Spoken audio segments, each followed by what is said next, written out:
ಅನ್ನುವ ಲಲಿತ ಪ್ರಬಂಧವನ್ನ, ಹಾಗೆ ಇಹದ ತಳಹದಿ ಅನ್ನೋ ಅಂಕಣ ಬರಹವನ್ನ ಬರೆದಿದ್ರು. ಇದು ಅವರ ಮೊದಲ ಕಥಾ ಸಂಕಲನ ಬಿದಿಗೆ ಚಂದ್ರಮನ ಬಿಕ್ಕು. ಅದು ಎಲ್ಲರ ಎದುರುಗಡೆ ಇಂದು ಬಿಡುಗಡೆ ಆಗ್ತಾ ಇದೆ. ಅವರ ಜೊತೆಗೆ ಸಂದರ್ಶನವನ್ನ ನಡೆಸ್ಕೊಡ್ಲಿಕ್ಕೆ ಅತೀತ, ಅವಳು, ಆಟಗಾರ ಅನ್ನೋ ಒಳ್ಳೆ ಕಾದಂಬರಿಯನ್ನ ಕೊಟ್ಟಿರುವಂತಹ ಅರ್ಜುನ್ ದೇವಾಲಯದ ಕೆರೆ ಅವರು ನಮ್ಮ ಜೊತೆ ಇದ್ದಾರೆ. ದಯಮಾಡಿ ಲೇಖಕರು ಹಾಗೂ ಸಂದರ್ಶಕರು ವೇದಿಕೆ ಮೇಲೆ ಬರಬೇಕು ಅಂತ ಕೇಳ್ಕೊಳ್ತೀನಿ.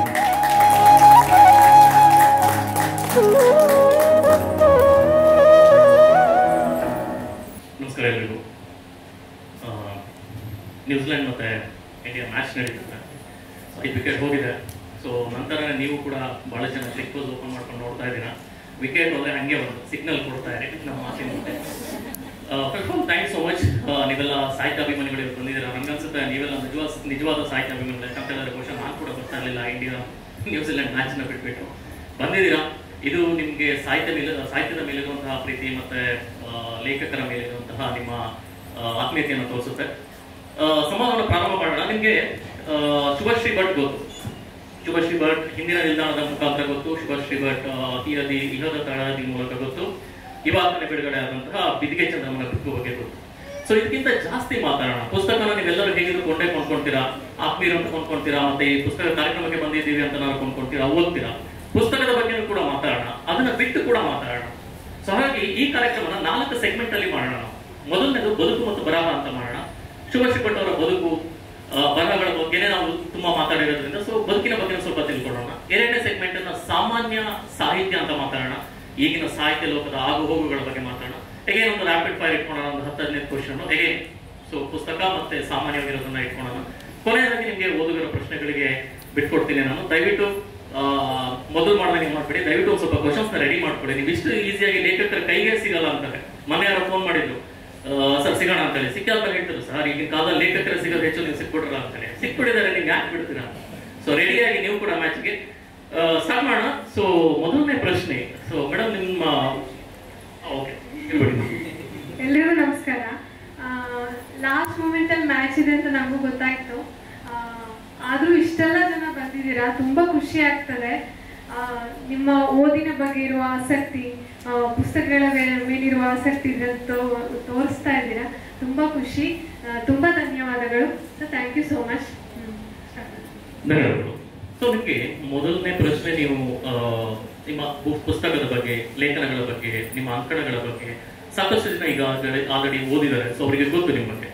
ಅದನ್ನ ಬಿಟ್ಟು ನಿಮ್ಮ ಬದುಕು, ಬಾಲ್ಯ ಮತ್ತೆ ನಿಮ್ಮ ಹೆತ್ತವರು, ಹುಟ್ಟೂರು, ಇದ್ರ ಬಗ್ಗೆ ಸ್ವಲ್ಪ ತಿಳಿಸ್ಕೊಡ್ತೀರಾ? ನನ್ನ ಹಿಂದಿನ ನಿಲ್ದಾಣ ಓದಿದವರಿಗೆ ಸರ್ ಬಹುಶಃ ನನ್ನ ಬಾಲ್ಯದ ಒಂದು ಚಿತ್ರಣ ಗೊತ್ತಿರುತ್ತೆ. ಅದನ್ನು ಹೇಳೋದಾದ್ರೆ, ನಾನು ಹುಟ್ಟಿದ್ದು ಉತ್ತರ ಕನ್ನಡ ಕುಮಟಾದಲ್ಲಿ. ನಾನು ಮೂಲತಃ ಕರಾವಳಿಯವಳು, ಆಮೇಲೆ ಮಲ್ನಾಡವಳು. ಕರಾವಳಿ ಮಗಳು, ಮಲ್ನಾಡ್ ಸೊಸೆ ಅನ್ಬೋದು. ನನ್ನ ಅಪ್ಪ ಅಮ್ಮ ಬಂದಿದ್ದಾರೆ ಇವತ್ತು. ನಾನು ಬರೆಯೋಕ್ಕೆ, ನಾನು ಪುಸ್ತಕ ಓದಲಿಕ್ಕೆ, ನನ್ನ ಕಥಾ ಪ್ರಪಂಚಕ್ಕೆ ಮೊದಲ ಮುನ್ನುಡಿ ಅಂದರೆ ನನ್ನಪ್ಪ ಮತ್ತೆ ನನ್ನ ಅಜ್ಜಿ. ನಾವು ಒಂದೇ ಕಥೆ ಕೇಳಿದ್ರೆ ಯಾವತ್ತೂ ಮಲಗಿದ್ದೇ ಇಲ್ಲ. ಕತೆ ಕೇಳಿನೇ ಮಲಗಬೇಕು. ಅದು ಆ ಕತೆ ಕೇಳ್ಕೊಂಡು ಮಲಗೋ ಒಂದು ಸಂಪ್ರದಾಯ ಶುರುವಾಯ್ತಲ್ಲ, ಆವಾಗ ನನಗೆ ಕತೆಗಳ ಬಗ್ಗೆ ಆಸಕ್ತಿ ಹುಟ್ಟು. ಅಪ್ಪ ನನಗೆ ಎಷ್ಟು ಯಾವತ್ತೂ ಪುಸ್ತಕ ತಂದ್ಕೊಡಕ್ಕೆ ಇಲ್ಲ ಅಂತ ಹೇಳಿದ್ದೇ ಇಲ್ಲ. ಅಷ್ಟು ಪುಸ್ತಕ ತಂದ್ಕೊಡ್ತಿದ್ರು. ಪುಸ್ತಕಕ್ಕೆ ಯಾವತ್ತು ದುಡ್ಡು ಹಾಕಿದಾಗ ಯಾವತ್ತು ವೇಸ್ಟ್ ಆಗಲ್ಲ ಅನ್ನೋ ಆ ಥರ ಮೆಂಟಾಲಿಟಿಯಿಂದಾನೇ ಬೆಳೆದಿದ್ದು. ಸೊ ಅದೊಂಥರ ಪುಸ್ತಕ ಪ್ರಪಂಚದಲ್ಲೇ ನನ್ನ ಬಾಲ್ಯ ಇತ್ತು ಅಂತ ಹೇಳ್ಬೋದು ಸರ್. ಹುಟ್ಟೂರು ನಿಮ್ದು ಕುಮಟಾ? ಹಾ, ಕುಮಟಾ. ಸೊ ಶೃಂಗೇರಿ ನೆಲೆಸಿದ್ರು. ಹಾ. ಓಕೆ, ಇವರ ತಂದೆಯವರ ಬಗ್ಗೆ ಒಂದು ಮಾತನ್ನ ಹೇಳಬೇಕು. ಅದ್ಭುತ ಓದುಗಾರರು. ನನಗೆ ಗೊತ್ತಿಲ್ಲ ಬರೀತಾರೋ ಏನೋ ಇಲ್ಲ. ನನ್ನ ಕಾದಂಬರಿಗಳನ್ನ 3 ಕಾದಂಬರಿಗಳನ್ನ ಕೂಡ ಕೆಲವೇ ಒಂದೂವರೆ ವಾರದಲ್ಲಿ ಓದ್ಬಿಟ್ಟು, ಸೊ ಇವರು ಶುಭಶ್ರೀಗಳನ್ನು ಕಳಿಸಿದ್ರು. ನಮ್ಮ ತಂದೆಯವ್ರು ನಿಮ್ಗೆ ಏನೋ ಹೇಳ್ಬೇಕಂತ, ಕಳಿಸ್ಬೋದು ನಿಮ್ಗೆ ಓಕೆ ಇದ್ರೆ ಅಂತ ಹೇಳಿ ಧಾರಾವಾಡ ಕಳಿಸಿ ಮೇಡಮ್ ಅಂತ. ನನ್ನ ಪ್ರಕಾರ ಏನಂದ್ರೆ, ಇವಾಗ ನಮ್ಮ ತಂದೆ ನಿಮ್ಮ ತಂದೆ ಎಲ್ಲ ಆದ್ರೆ ಒಂದು 2 ಲೈನಲ್ಲಿ ಚೆನ್ನಾಗಿ ಬರ್ತಿದೆಯಪ್ಪ ಅಂತ ಹೇಳಿ.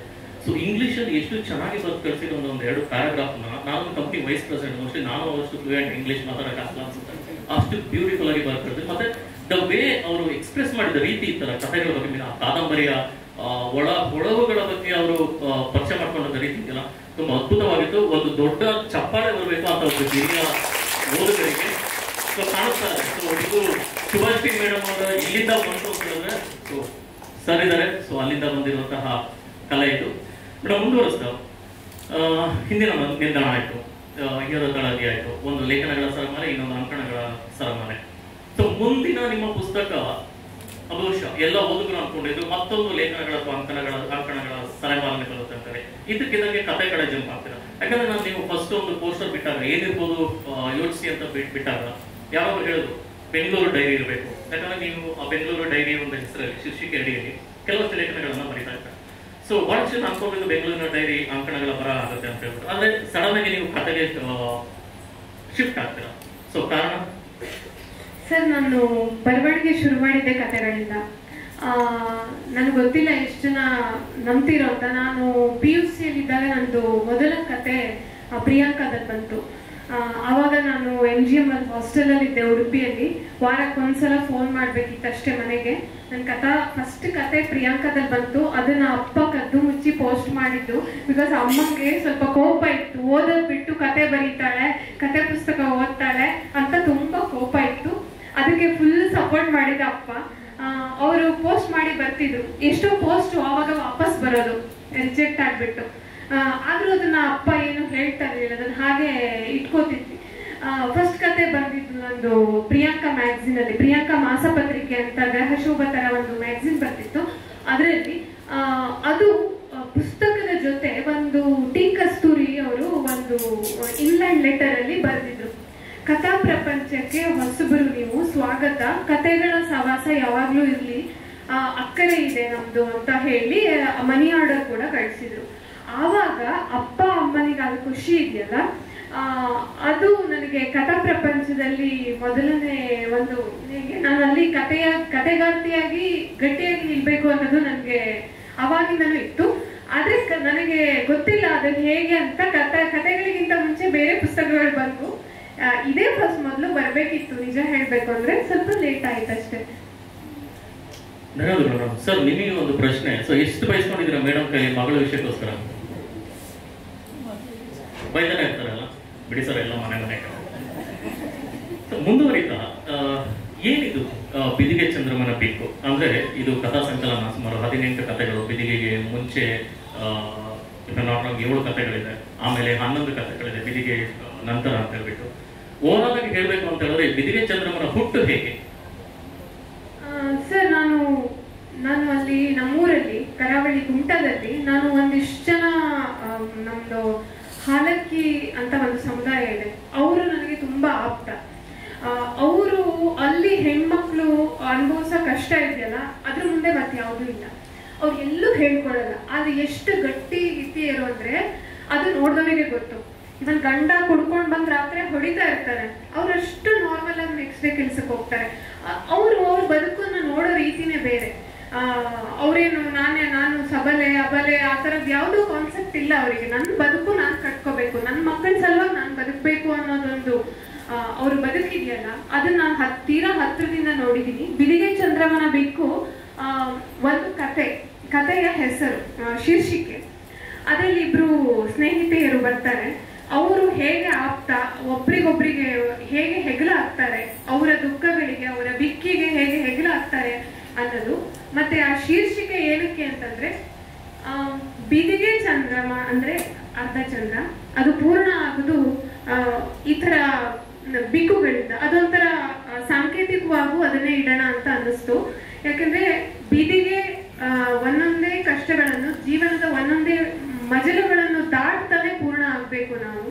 ಅದಕ್ಕೋಸ್ಕರ ಬಿದಿಗೆ ಚಂದ್ರಮನೆ ಬಿಕ್ಕು. ಅಂಡ್ ಬಿದಿಗೆ ಅವನು ಬಿಕ್ಕಿದ ಕಥೆಗಳು, ಅವನು ಬಿಕ್ಕಿದ ಘಟನೆಗಳು ಕಥೆಗಳಾಗಿದೆ ಅಂತಾನು ತಗೋಬಹುದು. ಎಕ್ಸಲೆಂಟ್.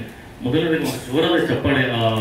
ಕವರ್ ಪೇಜ್ ಅನ್ನ ಮಾಡಿರೋದು ನೀವು ನೋಟೋದಲ್ಲಿ ಚಂದ್ರ ಇದ್ದಾನೆ, ಚಂದ್ರನಿಂದ ಹನಿಗಳು ಕಣ್ಣೀರು ಕೆಳಗಡೆ ಭೂಮಿ ಕೆಳಗಡೆ ಬರ್ತಾರ ರೀತಿ ಒಂದು ಎಕ್ಸಲೆಂಟ್ ಕಾನ್ಸೆಪ್ಟ್. ಆಕ್ಚುಲಿ ನನಗೆ ಬಹಳ ಇಷ್ಟ ಆಗಿದ್ದು ಇವರ 18 ಕಥೆಗಳನ್ನು ಕೂಡ ನಾನು ಓದಿ ಮುಗಿಸಿದವನು. ಎಲ್ಲಾ ಕಥೆಗಳಿಗಿಂತ ಜಾಸ್ತಿ ನನ್ನನ್ನು ಸೆಳೆದಿದ್ದು ಕವರ್ ಪೇಜ್. ಆ ಎಲ್ಲಾ ಕಥೆಗಳ ಒಂದು ಏನೊಂದು ಪ್ರತಿನಿಧಿಸುತ್ತಲ್ಲ ಈ ಕವರ್ ಪೇಜ್. ನಿಜವಾಗ್ಲೂ ನಾವು ಮಾಡ್ತೀವಿ ಕವರ್ ಪೇಜ್ಗಳನ್ನ ಬುಕ್ಸ್ಗಳಿಗೆ, ಹೇಗಂತಂದ್ರೆ okay somewhere it's related to ಇದು ಅನ್ನೋ ಥರ ಒಂದು ಸಿಂಬಾಲಿಕ್ ಆಗಿ ಮಾಡ್ತೀವಿ. ಬಟ್ ಇದೆಯಲ್ಲ, ಇಡೀ ಪುಸ್ತಕದ 18 ಕಥೆಗಳನ್ನ ಒಂದೇ ಒಂದು ಪೇಜಲ್ಲಿ ಹೇಳ್ಬೋದು ಅಂತ ಹೇಳಿದ್ರೆ ಅದು ಈ ಕವರ್ ಪೇಜ್. ಆ ಕವರ್ ಪೇಜ್ನ ಮಾಡೋರಿಗೆ ಒಂದು ದೊಡ್ಡ ಚಪ್ಪಾಳೆ. ಮತ್ತೆ ಒಂದು ಪರ್ಸನಲ್ ಕ್ವಶನ್ ಮೇಡಮ್, ನೀವು ಜನ ಸ್ವಲ್ಪ ಉಗ್ರವ? ಇಲ್ಲ ಸರ್, ಹೊರಗಡೆ ನೋಡೋರಂಗೆ ಕಾಣಲ್ಲ. ನೀವು ಓದಿವ್ರನ್ನ ಇದೇನಿಲ್ಲ, ಬಿದಿಗೆ ಚಂದ್ರಮನ ಬಿಕ್ಕು ಇದೆಯಲ್ಲ, ಸುಬ್ರಾಯ ಮತ್ತೆ ನಾರಾಯಣ ಅಂತ ಒಂದು 2 ಕ್ಯಾರೆಕ್ಟರ್ ಬರ್ತವೆ, ಎಲ್ಲಿ ಹೋದ್ರು ಗುದ್ದವೆ ಪೆಟ್ಟೆ ಮಾತಿನ. ಒಂದು ಹಾಸ್ಪಿಟಲ್ ಕರ್ಕೊಂಡು ಹೋಗ್ತಾರೆ, ಪದ್ಮ ಅನ್ನೋ ಕ್ಯಾರೆಕ್ಟರ್, ಸುರೇಖ ಅನ್ನೋ ಒಂದು ಕ್ಯಾರೆಕ್ಟರ್ ಹಾಸ್ಪಿಟಲ್ ಕರ್ಕೊಂಡು ಹೋಗ್ತಾರೆ. ಸೊ ವಾಪಸ್ ಬಂದಾದ್ಮೇಲೆ ಮತ್ತೆ ಏನೋ ಸ್ವಲ್ಪ ಕಥೆಯಲ್ಲಿ ತಗೊಳ್ಳುವಂತ ಒಳ ಹರಿವುಗಳಿಂದಾಗಿ ಮತ್ತೆ ಸುಬ್ರಾಯ ಕರ್ಕೊಂಡು ಹೋಗ್ತಾನೆ. ಸಾರಿ, ಅವರ ಗಂಡನ ಪದ್ಮನ ಗಂಡ ನಾಡಿನ ಬರೋದಕ್ಕೆ ಹೇಳ್ತಾನೆ. ನಾಡಿ ಫಸ್ಟ್ ಬಂದ ಗುದ್ದೋದೆ, ಮಾತೇ ಇಲ್ಲ, ಪೆಟ್ಟು. ಸೊ ಹಾಗಾಗಿ ಇವರ ಪೂರ್ತಿ ಕಥೆಗಳಲ್ಲಿ ಬರೀ ಇದೇ ಇದೆ. ಐ ಮೀನ್ ಒಂದು ಕಡೆ ಮೊದಲು ಪ್ರವೀಣ್ ಅವ್ರು ಹೇಳ್ದಂಗೆ ನಿಮ್ಮಲ್ಲೂ ಕೂಡ, ನಮ್ಮ ಮೊದಲನೇ ಲೇಖಕಿರ ನಿಮ್ಮಲ್ಲೂ ಕೂಡ ಎಲ್ಲೋ ಒಂದು ಕಡೆ ಪುರುಷರ ಮೇಲಿರೋ ಸಿಟ್ಟು ಏನೋ ಗೊತ್ತಿಲ್ಲ, ಎಲ್ಲರಲ್ಲೂ ಹೊಡೆಸ್ಕೊಂಡೇ ಹೋಗಿದ್ದಾರೆ ಹೆಣ್ಮಕ್ಳ ಕೈಲಿ. ಸೊ ಒಂದು ಪ್ರಶ್ನೆ ಅದು. ಎರಡನೇದು, ಈ ಕಥೆಗಳನ್ನ ಓದಾಗ ನನಗಂತೂ ಅನಿಸ್ಲಿಲ್ಲ ಇದು ಕಲ್ಪನೆಯ ಕುಲುಮೆಯಿಂದ ಇದು ಬಂದಿರುವಂತಹ ಕಥೆಗಳು ಖಂಡಿತ ಅಲ್ಲ ಅದು. ಯಾಕಂದ್ರೆ ಇದು ಅನುಭವದ ಹಾಗೆಯೂ ಇಲ್ಲದೆ, ಅಂದ್ರೆ ನಾನು ಬೆನ್ನುಡಿಲಿ ಕೂಡ ಬರ್ದಿದ್ದೀನಿ. ನನ್ನ ಪ್ರಕಾರ ಕಥೆಗಳು ಅಂದ್ರೆ ಅನುಭವ. ಸೊ ನೀವು ಅನುಭವಿಸಿದ್ರೆ ಬರ್ದಿದ್ದನ್ನ ಆಸ್ವಾದಿಸಿ ಓದೋದಕ್ಕಾಗಲ್ಲ ನಮಗೆ. ಸೊ ಎಲ್ಲಾ ಕಡೆಯಲ್ಲಿ ಒಂದು ಅನುಭವದ ಇದು ದಟ್ಟವಾಗಿ ಕಾಣುತ್ತೆ. ಸೊ ಈ ಕಥೆಗಳಿಗೆ ಸ್ಫೂರ್ತಿ ಏನು? ಈ ಕಥೆಗಳು ಎಲ್ಲಿಂದ ಹುಟ್ಟಿರೋದು? ಕಥೆಗಳು ನನ್ನ ಊರಿಂದನೇ ಹುಟ್ಟಿದ್ದು, ನಾನು ಸುತ್ತ ನೋಡಿದ ಪರಿಸರದಿಂದನೇ ಹುಟ್ಟಿದ್ದು. ಇದ್ಯಾವುದು ಕಾಲ್ಪನಿಕ ಅಂತ ನಾನು ಖಂಡಿತ ಹೇಳುದಿಲ್ಲ. ಆದ್ರೆ ಇದು ನೈಜ ಅಂತ ಹೇಳಿದ್ರೆ ಅಮ್ಮ ಬೈತಾಳೆ. ಯಾಕಂದ್ರೆ ಅಮ್ಮ ನನಗೆ ಎಲ್ಲಾ ಕಥೆ ಅಮ್ಮ ಎಲ್ಲ ಕತೆ ಹೇಳ್ಲಿಕ್ಕೆ ಹೋಗಲ್ಲ. ಯಾಕಂದ್ರೆ ಇದನ್ನ ಕತೆ ಮಾಡ್ಬಿಡ್ತಾಳೆ, ಏನಾದ್ರು ಇನ್ಸಿಡೆಂಟ್ ಹೇಳ್ಬಿಟ್ರೆ ಕತೆ ಮಾಡ್ಬಿಡ್ತಾಳೆ, ಎಕ್ಸಾಕ್ಟ್ ಅದೇ ಹೆಸರು ಇಟ್ಕೊಂಡ್ ಮಾಡ್ತಾಳೆ, ನಮ್ಗೆ ಆಮೇಲೆ ಊರಲ್ಲಿ ಮರ್ಯಾದೆ ಆಗುತ್ತೆ ಅಂತೆಲ್ಲ ಹೇಳ್ತಾಳೆ. ಅದಕ್ಕೋಸ್ಕರ ನಾನು ಕಥೆಯಲ್ಲೆಲ್ಲ ಹೆಸರೆಲ್ಲ ಚೇಂಜ್ ಮಾಡ್ತೀನಿ. ಕೆಲವೊಂದು ಪಾತ್ರ ಆಗಿರ್ಬೋದು, ಆದ್ರೆ ಪಾತ್ರದಲ್ಲಿ ಇರೋರೆಲ್ಲ ಅಪ್ಪನಿಗೆ ಇವ್ರ ಹೆಸರು ಯಾಕೆ ತಗೊಂಡಿದ್ಯಾ, ಇವ್ರ ಹೆಸರು ಯಾಕೆ ಬರ್ದಿದ್ಯಾ ಅನ್ನೋ ತರ ಇತ್ತು. ಹೌದು, ನಾನು ನೋಡಿದ ಪಾತ್ರಗಳೇ ಅನುಭವಕ್ಕೆ ಬಂದಿತ್ತು ಅಂತ ಅನ್ನಕ್ಕಿಂತ ನಾನು ನೋಡಿದ್ದು, ಕೇಳಿದ್ದು, ಮತ್ತೆ ಆತರ ಸಮುದಾಯಗಳ ಜೊತೆನೆ ನನ್ನ ಬಾಲ್ಯ ಇದ್ದಿದ್ರಿಂದ ಹೌದು ಸರ್, ಯಾವುದು ಕಾಲ್ಪನಿಕವಾಗಿ ಹುಟ್ಟಿದ್ದಲ್ಲ. ಕೆಲವೊಂದು ಕಥೆಗಳು ಬಿಟ್ರೆ. ಹೌದು, ನಿಮ್ಮ ಬರವಣಿಗೆ ಕಾಣುತ್ತೆ ಇರೋದು. ಇನ್ನೊಂದು ಪ್ರಶ್ನೆ, ಈ ಎಲ್ಲಾ ಕಥೆಗಳನ್ನ ಓದಿದ್ದೀನಿ. ನಮ್ಮ ಪ್ರವೀಣ್ ಹೇಳಂಗೆ, ನಮ್ಮ ಪ್ರವೀಣ್ ಅಂತ ಹುಡುಗರಿಗೆ ಒಂದು ಲವ್ ಸ್ಟೋರಿ ಸರಿಯಾಗಿ ಬರಲಿಲ್ಲ ನೀವು. ನನಗೆ ಅದೊಂದು ಕಂಪ್ಲೇಂಟ್ ಇದೆ ನಿಮ್ಮ ಮೇಲೆ. ಮತ್ತೆ ಎಲ್ಲ ನೋವಿನ ಕಥೆಗಳೇ. ನೀವು ಗೆಜ್ಜೆ ಪೂಜೆ ತಗೊಳ್ಳಿ, ಸ್ಟಾರ್ಟಿಂಗ್ ಗೆಜ್ಜೆ ಪೂಜೆ, ನಿಮ್ಗೆ ಮಡಿಲ ಕೆಂಡ ಇರ್ಬೋದು, ಅಥವಾ ಹೆಣಕಂಡ ಮಳೆ ಇರ್ಬೋದು, ಬಿದಿಗೆ ಚಂದ್ರಮನ ಬಿಕ್ಕು ಇರ್ಬೋದು, ಎಲ್ಲ ನೋವಿನ ಕಥೆಗಳು. ಆದ್ರೆ ಒಂದು ನಾನು ಇದಕ್ಕೆ ಬೆನ್ನುಡಿಲೇ ಬರ್ದಿದ್ದೀನಿ. ಏನು ಅಂತ ಹೇಳಿದ್ರೆ, ನೀವು ಎಲ್ಲಾ ಕಥಾ ಸಂಕಲನಗಳ ಹಾಗೆ ಇದನ್ನ ಒಂದು ಶಾರ್ಟ್ ಅಲ್ಲಿ ಕೂತು ಅಥವಾ 1 ನೈಟ್ ಅಲ್ಲಿ ಕೂತು ಓದ್ ಮುಗಿಸ್ತೀನಿ ಅಂತ ಹೇಳಿದ್ರೆ ಬಹುಶಃ ಕಷ್ಟ ಇದೆ. ಯಾಕಂತ ಹೇಳಿದ್ರೆ ಕೆಲವೊಂದು ಕಥೆಗಳು ನಿಮ್ಮನ್ನ ಭಾವ ಕೇಂದ್ರದ ತುದಿಗೆ ತಗೊಂಡೋಗಿ ಬಿಟ್ಬಿಡ್ತವೆ. ಅಲ್ಲಿಂದ ನೀವು ಇಳಿದು ಬಂದು ಸಾಮಾನ್ಯರಾಗಕ್ಕೆ ನಿಮಗೆ ಬಹಳಷ್ಟು ಸಮಯ ಬೇಕು. ಆ ತರದ ಕಥೆಗಳಿದೆ. ಆದ್ರೆ ನಮ್ದು ಒಂದೇ ಒಂದು ಕಂಪ್ಲೇಂಟ್, ನಮ್ದು ಮೋಸ್ಟ್ಲಿ ಬುಕ್ಸ್ ಓದಿದ್ಮೇಲೆ ಹುಡುಗರದ್ದು ಅದೇ ಕಂಪ್ಲೇಂಟ್ ಇರುತ್ತೆ, ಒಂದು ಒಳ್ಳೆ ಲವ್ ಸ್ಟೋರಿ ಬರೀಬಹುದು ಇದ್ರಲ್ಲ ಅಂತ ಹೇಳಿ. ಬರೆಯೋಣ ಸರ್, ಪ್ರವೀಣ್ ಸರ್ ಸಾರಿ, ಬರೆಯೋಣ. ನೆಕ್ಸ್ಟ್ ಲವ್ ಸ್ಟೋರಿನೇ ಬರೆಯೋಣ. ತುಂಬಾ ಜನ ಹೇಳಿದ್ರು ಯಾಕೆ ಬರೀ ಬಿಕ್ಕನ್ನೇ ಬರೀತೀರಾ ಅಂತ. ಸರ್ ಏನ್ ಗೊತ್ತಾ, ಎಲ್ಲರಿಗೂ ಹ್ಯಾಪಿ ಮೂಮೆಂಟ್ ಇರುತ್ತಲ್ಲ, ನಲಿವು ಇರುತ್ತಲ್ಲ, ಅದು ಈಸಿಯಾಗಿ ಸಿಕ್ಬಿಡುತ್ತೆ ಸರ್. ಅದನ್ನ ಬರ್ದ್ರೆ ಅಯ್ಯೋ ಹಾ ಹೌದಾ ಸರಿ, ಅದು ನಮ್ದು ಅಂತ ಫೀಲ್ ಆಗಲ್ಲ, ಆ ತೀವ್ರತೆ ಫೀಲ್ ಆಗಲ್ಲ. ಅದು ಕೆಲವೊಂದು ಎಲ್ಲರ ಬದುಕಿನಲ್ಲೂ ಒಂದಲ್ಲ ಒಂದ್ ಟೈಮಲ್ಲಿ ಯಾವ್ದೋ ಒಂದು ಇದ್ರಲ್ಲಿ ಆ ನೋವು ಇದ್ದೇ ಇರುತ್ತೆ. ಒಂದಲ್ಲ ಒಂದ್ಸಲ ಬಿಕ್ಕಿರ್ತಾರೆ, ಯಾರೇ ಆಗಿರ್ಲಿ, ಹುಡುಗನೇ ಆಗಿರ್ಲಿ ಹುಡುಗಿನೇ ಆಗಿರ್ಲಿ ಬಿಕ್ಕಿರ್ತಾರೆ. ಸೊ ಆ ಬಿಕ್ಕುಗಳು ಕಥೆ ಹಾಕ್ಸ್ಬೇಕು ಅಂತ ಅನಿಸ್ತು. ಖಂಡಿತ ನೆಕ್ಸ್ಟ್ ಲವ್ ಸ್ಟೋರಿ ಕಡೆ ಹೋಗೋಣ. ಬಹುಶಃ ನೀವು ಡಿಪ್ಲೊಮ್ಯಾಟಿಕ್ ಆನ್ಸರ್ ಹೇಳ್ಬೋದಿತ್ತು. ಸೊ ಲವ್ ಮಾಡೋದ್ಮೇಲೆ ಬಿಕ್ಕೋದು ಇದ್ದೇ ಇರುತ್ತೆ, ಅದಕ್ಕೆ ಅದನ್ನೇ ಫಸ್ಟ್ ಬರ್ದಿದ್ದೀನಿ ಅಂತ ಹೇಳಿ. Okay, coming back to stories, ಮತ್ತೆ ವಾಪಸ್ ಸ್ಟೋರಿ ಕಡೆ, ನಿಮ್ಮ ಕಥೆಗಳ ಕಡೆ ಬರೋಣ. ಕೆಲವೊಂದು ಕಥೆಗಳಿಗೆ ಇಲ್ಲಿ ತಾರ್ಕಿಕ ಅಂತ್ಯ ಇಲ್ಲ. ಸೊ ನಾನೇನ್ ಬಿಲೀವ್ ಮಾಡ್ತೀನಿ ಅಂತ ಹೇಳಿದ್ರೆ, ಸೊ ಒಬ್ಬ ಡೈರೆಕ್ಟರ್ ಆಗಲಿ, ಒಬ್ಬ ಸ್ಕ್ರೀನ್ ಪ್ಲೇ ಬರೆಯೋನಾಗ್ಲಿ, ಅಥವಾ ಒಬ್ಬ ಕಥೆಗಾರ ಆಗಲಿ, ಕಾದಂಬರಿಕಾರ ಆಗಲಿ, ಸೊ ಒಂದು ತಾರ್ಕಿಕ ಅಂತ್ಯವನ್ನು ಕೊಟ್ಬಿಡ್ಬೇಕು. ಕೆಲವು ಕಥೆಗಳಿರ್ಬೋದು, ಮೂವಿ ಇರ್ಬೋದು, ಇದಿರ್ಬೋದು, ತಾರ್ಕಿಕ ಅಂತ್ಯ. ಓಕೆ, ನನ್ನ ಪರ್ಸೆಪ್ಷನ್ ಅಲ್ಲಿ this is how it ends, ಈ ತರ ಕೊನೆ ಆಗುತ್ತೆ ಅಂತ ಹೇಳ್ಬಿಟ್ಟು ಒಂದು ತಾರ್ಕಿಕ ಅಂತ್ಯನ ಕೊಡ್ತಾರೆ. ನಿಮ್ದು ಮಡಿಲ ಕೆಂಡ ಇರ್ಬೋದು, ಅಥವಾ ಹೆಣಕಂಡ ಮಳೆ, ಆ ಮಟ್ಟಿಗೆ ಬಿದಿಗೆ ಚಂದ್ರಮನ ಬಿಕ್ಕಲ್ಲಿ ಒಂದು ಮಟ್ಟಿಗಿನ ಅಂತ್ಯ ಇದೆ. ಇನ್ನು ಕೆಲವು ಕಥೆಗಳಲ್ಲಿ ತಾರ್ಕಿಕ ಅಂತ್ಯಗಳಿಲ್ಲ, ಓಪನ್ ಬಿಟ್ಬಿಟ್ಟಿದೆ ಓದುಗರಿಗೆ. ಸೊ ಇದು ನೀವು ಉದ್ದೇಶ ಪೂರ್ವಕವಾಗಿ ಮಾಡಿದ್ದ ಅಥವಾ ಕತೆ ಅದನ್ನ ಎಕ್ಸ್ಪೆಕ್ಟ್ ಮಾಡ್ತು ಅಂತ ಮಾಡಿದ್ದ? ಯಾಕೆಂದ್ರೆ ಕೆಲವೊಂದನ್ನ ನಾನು ಯಾವುದೇ ಒಂದು ಲಿಮಿಟೇಷನ್ ಇಟ್ಕೊಂಡು ಬರ್ತಿಲ್ಲ, ಒಂದು ಚೌಕಟ್ಟಿನೊಳಗೆ ಬರಿಬಾರ್ದು ಅನ್ನೋದು ನನ್ನ ಅಭಿಪ್ರಾಯ. ಯಾಕೆಂದ್ರೆ ಆ ಥರ ಬರೆದ್ರೆ ಒಂಥರ ಅಕಾಡೆಮಿಕ್ ಆಗಿಬಿಡುತ್ತೆ. ನನಗೆ ಅಕಾಡೆಮಿಕ್ ಆಗಿ ಇರಲಿಲ್ಲ. ಅದಕ್ಕೋಸ್ಕರ ನಾನು ನನಗೇನು ಅನಿಸ್ತೋ ಅದನ್ನು ಬರಿತಾ ಹೋದೆ, ಅದು ಬರ್ಸ್ಕೊಂಡು ಹೋಯ್ತು. ಆದ್ರೆ ಕೆಲವೊಂದು ಅಂತ್ಯಗಳು ನನಗೆ ಓದುಗರಿಗೆ ಬಿಟ್ಬಿಡ್ಬೇಕು ಅಂತ ಅನಿಸ್ತು. ಕೆಲವೊಂದು ಕಥೆಗಳಲ್ಲಿ ಅಂತ್ಯಗಳು ಓದುಗರಿಗೆ ಬಿಡ್ಲಿ, ಅವ್ರಿಗೆ ಯಾವ ರೀತಿ ಬೇಕಾದ್ರೂ ತಗೊಳ್ಳಿ ಅನ್ನೋದಿತ್ತು, ಅದಕ್ಕೆ ಹಾಗೆ ಬಿಟ್ಟೆ. ನಾನು ಯಾಕೆ ಹೇಳಿದೆ ಈ ಪ್ರಶ್ನೆ ಅಂತ ಹೇಳಿದ್ರೆ, ಇವಾಗ ಕಾದಂಬರಿಗಳಿರ್ಬೋದು, ನಾನಿರ್ಬೋದು ಅಥವಾ ಬೇರೆಯವರು ಕಾದಂಬರಿಗಳಿಗೆ ಹೊಸ ತಲೆಮಾರಿನ ಕಾದಂಬರಿಕಾರರು ನಾವೇನ್ ಮಾಡ್ತಾ ಇದೀವಿ ಅಂತಂದ್ರೆ, ಕೊನೆಗೊಂದು ಓಪನ್ ಪ್ಲಾಟ್ ಅನ್ನ ಬಿಟ್ಬಿಡ್ತೀವಿ, ಕ್ಯಾನ್ವಸ್ ಅನ್ನ ಎಂಡ್ ಮಾಡಲ್ಲ. ನಾವು ಏನ್ ನಾವು ಫ್ರೇಮನ್ನ ಕೂರಿಸ್ತೀವಿ, ಆ ಫ್ರೇಮನ್ನ ನಾವು ಎಂಡಿಗೆ ಓಪನ್ ಬಿಟ್ಬಿಡ್ತೀವಿ. ಯಾಕಂತ ಹೇಳಿದ್ರೆ ನಾವು ಸೀಕ್ವೆಲ್ ಅಥವಾ ಪ್ರೀಕ್ವೆಲ್ ಬರೆಯೋದಕ್ಕೆ ಮುಂದೆ ಬರಿಬೇಕಂತ ಅನ್ಸಿದ್ರೆ ಬರಿಬೋದು ಅಂತೇಳಿ. ಇವಾಗ ಮೂವೀಸ್ ಕೂಡ ಹಾಗೆ ಬರ್ತಾರೆ. ಪ್ರತಿಯೊಂದು ಮೂವಿ ಕೂಡ ನಿಮ್ಗೆ ನೇಮ್ ಪ್ಲೇಟ್ಸ್ ಬಂದಾದ್ಮೇಲೆ ಕೊನೆಗೆ ಬರೋಂಥದ್ದು ಒಂದೇನೋ ಸೀನ್ ಹಾಕಿರ್ತಾರೆ, ನೆಕ್ಸ್ಟ್ ಇದೆ ಅಂತೇಳಿ. ಮೂವಿ ಹಿಟ್ ಆದ್ರೆ ಮಾಡೋಣ, ಸೀಕ್ವೆಲ್ ಪ್ರೀಕ್ವೆಲ್ ಹೋಗೋಣ ಅಂತೇಳಿ. ಸೊ ಕಥೆಗಳಲ್ಲಿ ಆ ಒಂದು ಅವಕಾಶ ಇಲ್ಲ. ಯಾಕಂದ್ರೆ ಒಂದೇ ಕಥೆಯಲ್ಲಿ ನೀವು ಒಂದೇ ಕಥಾ ಸಂಕಲನದಲ್ಲಿ ಬಹಳಷ್ಟು ಕಥೆಗಳಿರೋದ್ರಿಂದ ಸೊ ನಿಮ್ಗೆ ಆ ಒಂದು ಲಕ್ಸುರಿ ಇರಲ್ಲ. ಸೊ ಅದಕ್ಕೋಸ್ಕರ ಪ್ರಶ್ನೆ ಕೇಳಿದೆ. ಮುಂದಿನ ಪ್ರಶ್ನೆ ಬಹುಶಃ ಇದು ಇಲ್ಲಿ ಕೂತ್ಕೊಂಡಿರೋ ಬುಕ್ಸ್ ಅನ್ನ ಕೊಂಡ್ಕೊಂಡ್ಮೇಲೆ ಇಲ್ಲಿ ಕೂತ್ಕೊಂಡಿರೋ ಪ್ರಶ್ನೆಗಳು ಕೂಡ ಆಗ್ಬಹುದು. ಸೊ ಬಹಳಷ್ಟು ಕಡೆ ನೀವು ಉತ್ತರ ಕನ್ನಡ ಭಾಷೆಯನ್ನ ಬಳಸಿದ್ದೀರ ಅಲ್ವಾ? ಸೊ ನಿಮ್ಮ ಆಲ್ಮೋಸ್ಟ್ ಎಲ್ಲ ಡೈಲಾಗ್ಸ್ ಏನಿದೆ, ನಿಮ್ಮ ಸಂಭಾಷಣೆ ಏನ್ ನಡೆಯುತ್ತೆ ಕಥೆಗಳಲ್ಲಿ, ಅದು ಪೂರ್ತಿ ನಿಮ್ಮ ಉತ್ತರ ಕನ್ನಡ ಭಾಷೆಯಲ್ಲೇ ಇದೆ. ಸೊ ನಿಮ್ಗೆ ಅನ್ಸುತ್ತಾ ಇದು ಬೆಂಗಳೂರು ಜನಗಳಿಗೆ ಕನೆಕ್ಟ್ ಆಗುತ್ತೆ? ಯಾಕಂತ ಹೇಳಿದ್ರೆ ಭಾಷೆ ಕರ್ನಾಟಕದಲ್ಲಿ 8 ಕಿಲೋಮೀಟರ್ಗೆ ಚೇಂಜ್ ಆಗ್ತಾ ಹೋಗುತ್ತೆ. ಅದರಲ್ಲೂ ನಿಮ್ಮ ಭಾಷೆ ನಮ್ಮ ಸಕಲೇಶ್ಪುರದ, ನಾವು ಕೂಡ ಮಲೆನಾಡು, ನೀವೊಂಥರ ಮಲೆನಾಡು, ನಾವೊಂಥರ ಮಲೆನಾಡು. ನಾವು ಮಲೆನಾಡಲ್ಲಿ ಮಾತಾಡೋ ಭಾಷೆನ ನೀವು ಮಾತಾಡಲ್ಲ, ನೀವು ಮಾತಾಡೋ ಭಾಷೆನ ನಾವು ಮಾತಾಡಲ್ಲ. ಇನ್ನು ಉತ್ತರ ಕರ್ನಾಟಕಕ್ಕೆ ಹೋದ್ರೆ ಅದೇ ಬೇರೆ ಭಾಷೆ. ಬೆಂಗಳೂರಿಗೆ ಬಂದ್ರೆ ಎಲ್ಲಾ ಭಾಷೆಗಳ ಸಮಾಗಮ ಇರುವಂತಹ ಒಂದು ಕನ್ನಡ ಅಂತ ಅದು ಬೆಂಗಳೂರು. ಸೊ ಬೆಂಗಳೂರು ಓದುಗರಿಗೆ ಈ ಉತ್ತರ ಕನ್ನಡದ ಭಾಷೆ ರೀಚ್ ಆಗುತ್ತಾ? ಸರ್, ನನಗೆ ಒಳ್ಳೆ ಕ್ವಶನ್. ಇದು ನನಗೆ ಹೇಳ್ಬೇಕಿತ್ತು. ಉತ್ತರ ಕನ್ನಡದ ಭಾಷೆ, ಅದರಲ್ಲೂ ನಮ್ಮ ಹಾಲಕ್ಕಿ ಭಾಷೆ ಎಷ್ಟೋ ಜನರಿಗೆ ಗೊತ್ತಿಲ್ಲ. ಅವ್ರದ್ದು ಎಂತ ಶ್ರೀಮಂತ ಸಂಪ್ರದಾಯ ಇದೆ ಅಂದ್ರೆ ಅವರಿಗೆ, ಅವ್ರ ಭಾಷೆ ಕೂಡ ಅಷ್ಟೇ ಒಂದು ಸೊಗಡಿದೆ. ಈಗ ಪ್ರವೀಣ್ ಸರ್ ಎಡೆಯಲ್ಲಿ ಅಷ್ಟು ರಾ ಆಗಿ ಹಳ್ಳಿ ಭಾಷೆ ಬಳಸಿದ್ದಾರೆ, ಬಟ್ ಸ್ಟಿಲ್ ಅದು ನಮ್ಗೆ ಕನೆಕ್ಟ್ ಆಗುತ್ತೆ. ಅದೇ ತರ ನನಗೆ ನನ್ನೂರಿನ ಹಾಲಕ್ಕಿ ಸಮುದಾಯದ ಭಾಷೆಯನ್ನ ಬೆಂಗಳೂರಿನ ಜನಕ್ಕೂ ತಲುಪಿಸ್ಬೇಕಿತ್ತು ಸರ್. ಆದರೆ ಇದರಲ್ಲಿ ಹಾಗೆ ನಾನು ಶೃಂಗೇರಿ ಭಾಷೆಯನ್ನು ಉಪಯೋಗಿಸ್ಕೊಂಡಿದ್ದೀನಿ, ಅಲ್ಲಿ ಮಲೆನಾಡು ಕನ್ನಡನ ಉಪಯೋಗಿಸ್ಕೊಂಡಿದ್ದೀನಿ. ನಾನು ಅದರಲ್ಲಿ ತುಂಬಾ ಎಕ್ಸ್ಪರ್ಟ್ ಅಲ್ಲದೆ ಇರೋದ್ರಿಂದ ನಾನು ಆ ಥರ ಕಥೆಗಳು ಬರೆದಾಗ ನನ್ನ ಮಾವನಿಗೆ ಕೇಳಬೇಕಿತ್ತು, ಈ ಡೈಲಾಗ್ ಸರಿ ಇದೆಯಾ ಹಾಗೆ. ಆದರೆ ನನಗೆ ಅದು ನನ್ನ ಉತ್ತರ ಕನ್ನಡ ಭಾಷೆಯಲ್ಲಿ ಅದು ಬರಲಿಲ್ಲ, ಯಾಕಂದ್ರೆ ನಾನು ಅವ್ರ ಜೊತೆಗೆ ಬೆಳೆದಿರೋದ್ರಿಂದ ನನಗೆ ಆ ಭಾಷೆ ಏನು ತೊಡಕಾಗಲಿಲ್ಲ. ಹಾಗೆ ನನಗೆ ಅದನ್ನ ತಲುಪಿಸ್ಬೇಕಿತ್ತು ಸರ್, ಉತ್ತರ ಕನ್ನಡದ ಭಾಷೆನ. ಅದಕ್ಕೋಸ್ಕರ ಬಂದೆ ಸರ್. ಆಬ್ವಿಯಸ್ಲಿ ಅವರಿಗೆ ಇಲ್ಲಿಯವರಿಗೆ ಅರ್ಥ ಆಗೋ ಥರನೇ ಇದೆ ಅಂತ ಅನಿಸುತ್ತೆ. ಅರ್ಥ ಆಗುತ್ತೆ. ಆದ್ರೆ ನಾನೇ ಕೆಲವು ವರ್ಡ್ಗಳಿಗೆ ಅರ್ಥ ಆಗ್ದಲೇ ಗೂಗಲ್ ಅಲ್ಲಿ ಹೋಗಿ ಸರ್ಚ್ ಮಾಡಿ ನೋಡಿದೆ. ಸೊ ನೀವು ಮಾಡುವುದು ಚೀಟ್ ಕೋಡ್. ನನ್ನನ್ನೇ ಕೇಳ್ಬೋದು, ನಾನು ಹೇಳ್ತೀನಿ. ಇಲ್ಲ, ಗೂಗಲ್ ಅಲ್ಲಿ ಆಲ್ಮೋಸ್ಟ್ ಎಲ್ಲ ವರ್ಡ್ಸ್ಗಳು ನನಗೆ ಆನ್ಸರ್ ಸಿಕ್ತು. ಒಂದೆರಡು ಅಷ್ಟೇ. Thank you sir. ಇದಕ್ಕೆ ಶ್ರೀನಿವಾಸ್ ಸರ್ ನಾನು ಆಗಾಗ ಪ್ರೋಗ್ರಾಮ್ ಕಳಿಸ್ತಾರೆ, ಇಂಥ ಒಳ್ಳೊಳ್ಳೆ ಕೆಲಸ ಮಾಡ್ತಾರೆ. ಓಕೆ, ಮುಂದುವರಿತಾ ಅದೇ ಮಟ್ಟಿನ ಇನ್ನೊಂದು ಕ್ವಶನ್. ಕಥೆಗಳು, ನಿಮ್ಮ 18 ಕಥೆಗಳು ಕೂಡ ಒಂದು 90ರ ದಶಕ ಅಂದ್ರೆ 1999ರಿಂದ 2000 ಕಾಲಘಟ್ಟದಲ್ಲಿ ನಡೆಯುವಂತ ಕಥೆಗಳು ಅಂತ ನಾನು ಓದುಗನಾಗಿ ಅಭಿಪ್ರಾಯ ಪಟ್ಟಿದ್ದು. ಸೊ ಇದು ಈ ಜೆನ್ಜಿ, ಆಲ್ಫಾ ಕಿಡ್ಸ್ ಮತ್ತೆ ಜೆನ್ಜಿ ಇರುವಂತ ಯುಗ, ಇವಾಗ 2025 ಅಲ್ಲಿ ಇದೆ. ಈಗಿನ ಜೆನ್ಜಿಗೆ ಯಾವ ಮಟ್ಟಕ್ಕೆ ರೀಚ್ ಆಗ್ಬೋದು?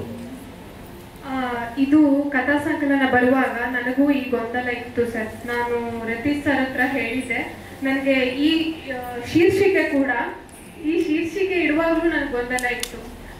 ಗೊತ್ತಿಲ್ಲ ಜೆನ್ಜಿ ಕಿಡ್ಸ್ ಹೇಗೆ ತಗೋತಾರೆ, ಗೊತ್ತಿಲ್ಲ ಸರ್. ನಾವು 90s ಕಿಡ್ಸ್ ಅಲ್ಲ, ನಮ್ಗೆ ಹೇಗೆ ಇದನ್ನ ಎಕ್ಸೆಪ್ಟ್ ಮಾಡ್ತಾರೆ ಅನ್ನೋದು ಇತ್ತು ನನಗೆ.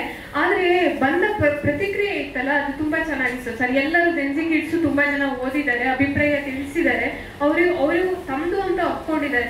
ಇವಾಗ ನಾವು ನಮ್ಮ ಹಿರಿಯರನ್ನು ಓದಿದ್ದೀವಿ, ಅವರು ನಮ್ಮನ್ನ ಹಿರಿಯರು ಅನ್ಕೊಂಡು ಓದ್ತಾರೆ ಸರ್. ಅದಕ್ಕೆ ನೋಡಿ ಟಿ ಶರ್ಟ್ ಎಲ್ಲ ಹಾಕೊಂಡು ಸ್ವಲ್ಪ ಹೆಂಗ ಕಾಣೋಣ, ಅವ್ರಿಗೆ ಅನ್ಕೊಂಡು ನಮ್ಮನ್ನು ಕೂಡ ಮಾರ್ಕೆಟಿಂಗ್ ಹೇಳ್ತೀನಿ. ಸೊ ನಿಮ್ಗೆ ಮಾರ್ಕೆಟಿಂಗ್ ಕ್ವಶನ್ ಏನಿಲ್ಲ. ಸೊ ನಿಮ್ಗೆ 10 out of 10 ಕೇಳೋಂಥದ್ದು ಏನಿಲ್ಲ. ಬಹುಶಃ ಯಾವ ಪಬ್ಲಿಕೇಶನ್ ಕೂಡ ಮಾಡೋದು, ಆ ಲೆವೆಲಿಗೆ ಮಾರ್ಕೆಟಿಂಗ್ ಮಾಡ್ತಾರೆ ಮೇಡಮ್. ನಮ್ದು ನೆಕ್ಸ್ಟ್ ಬುಕ್ಕಿಗೆ ಎಲ್ಲ ಮಾಡ್ಕೊಡಿ ಅಂತ ಕೇಳಿದೀವಿ. ಥ್ಯಾಂಕ್ ಯು, ಧನ್ಯವಾದಗಳು ಮೇಡಮ್. ಫಸ್ಟ್ ಸೆಗ್ಮೆಂಟ್ ನ ಮುಗಿಸೋಣ ಇಲ್ಲಿಗೆ. ಸೊ ಮುಂದಿನ ಸೆಗ್ಮೆಂಟ್ ಸಾಮಾನ್ಯ ಸಾಹಿತ್ಯ. ಸೊ ನಿಮ್ಮ ಬರವಣಿಗೆಗೆ ಜಾನಪದ ಎಷ್ಟು ಪ್ರಭಾವವನ್ನು ಬೀರಿದೆ? ಯಾಕಂತಂದ್ರೆ ನಾನು ಮಲೆನಾಡಿನಾಗಿ ಹೇಳ್ತೀನಿ, ನನ್ನ 3 ಕಾದಂಬರಿಗಳಿರ್ಬೋದು, ಬಹಳಷ್ಟು ಲೇಖನಗಳಿರ್ಬೋದು, ಅಥವಾ ನಾನು ಪಬ್ಲಿಕ್ ಸ್ಪೀಕಿಂಗ್ ಇರ್ಬೋದನ್ನ ಬಹಳಷ್ಟು ನನಗೆ ನನ್ನ ಮೇಲೆ ಪ್ರಭಾವ ಬೀರಿದೆ. ಎಲ್ಲೋ ಒಂದು ಏನನ್ನ ಹೇಳ್ಬೇಕಾದ್ರೆ ನಾನು ಒಂದು ಹಾಡನ್ನು ಮುಗಿಸ್ಬಿಡ್ತೀನಿ. ಫಾರ್ ಎಕ್ಸಾಂಪಲ್, ಈಗ ನಿಮ್ದು ಚೌಡಮ್ಮ ಬರುತ್ತೆ ಕಿಟಿಗೆ ಚಂದ್ರ, ಅದರಲ್ಲಿ ತಿಂಗಳು ಮುಳಗಿದವು ರಂಗೋಲೆ ಬೆಳಗಿದವು, ಈ ತರ ಹಾಡುಗಳನ್ನು ಕಟ್ಕೊಟ್ಟಂತಹ ಜಾನಪದ ಸಮೃದ್ಧ ಸಾಹಿತ್ಯ ಸೊ ಮಲೆನಾಡಲ್ಲಿ ಹೆಚ್ಚಾಗಿ ಸಿಗುತ್ತೆ ನಮ್ಮ ಬೆಂಗಳೂರು ಕಡೆಗಿಂತ. ಇದು ಎಷ್ಟು ಪ್ರಭಾವ ಬೀರಿದೆ ನಿಮ್ಮ ಮೇಲೆ? ಸರ್ ತುಂಬಾನೇ ಬೀರಿದೆ.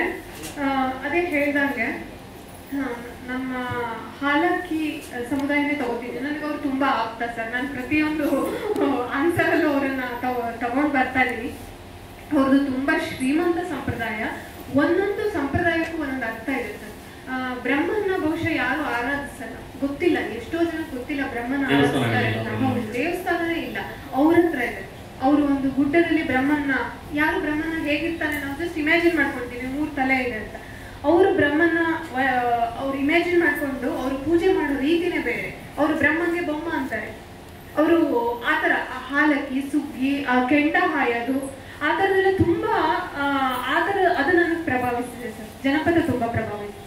ಧನ್ಯವಾದಗಳು ಮೇಡಮ್. ಸೊ ಕ್ವಿಕ್ ಆಗಿ ಹೋಗೋಣ. ಸಂಜೆ ಮೊದಲಿಂದ ವಾಚ್ ತೋರಿಸಿ ಹೇಳ್ತಾರೆ, ವಾಚ್ ಇದೆ ನನ್ನ ಹತ್ರ, ವಾಚ್ ಇದೆ ಅಂತ.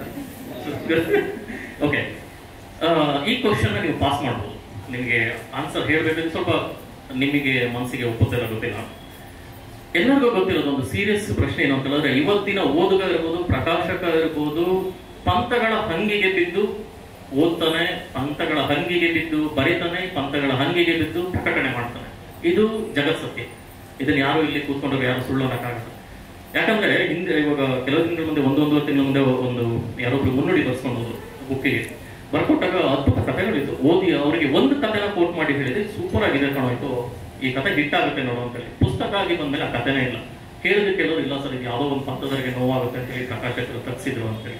ಸೊ ನನ್ನ ಪ್ರಶ್ನೆ, ನೀವೊಬ್ರು ಯುವ ಬರಹಗಾರರಾಗಿ ಸೊ ನಿಮಗೆ ಏನ್ ಅನ್ಸುತ್ತೆ ಈ ಸಾಹಿತ್ಯಗಳಲ್ಲಿ ಪಂಥ ಭೇದಗಳು ಅಥವಾ ಪ್ರಕಾಶಕರು ಮುಂದೆ ಬರದಲ್ಲ ಇರುವಂಥದ್ದು, ಅಥವಾ ಈ ಓದುಗರು ಅಥವಾ ಬರಹಗಾರರು ಬರೆಯೋದಕ್ಕೆ ಹೆದರ್ಕೊಳ್ತಿರೋಂಥ ಈ ಸನ್ನಿವೇಶದಲ್ಲಿ ಯುವ ಬರಹಗಾರರಾಗಿ ನಿಮಗೆ ಏನ್ ಅನ್ಸುತ್ತೆ? ಕ್ವಶನ್ಗೆ ಪಾಸ್ ಆಪ್ಷನ್ ಕೂಡ ಇದೆ.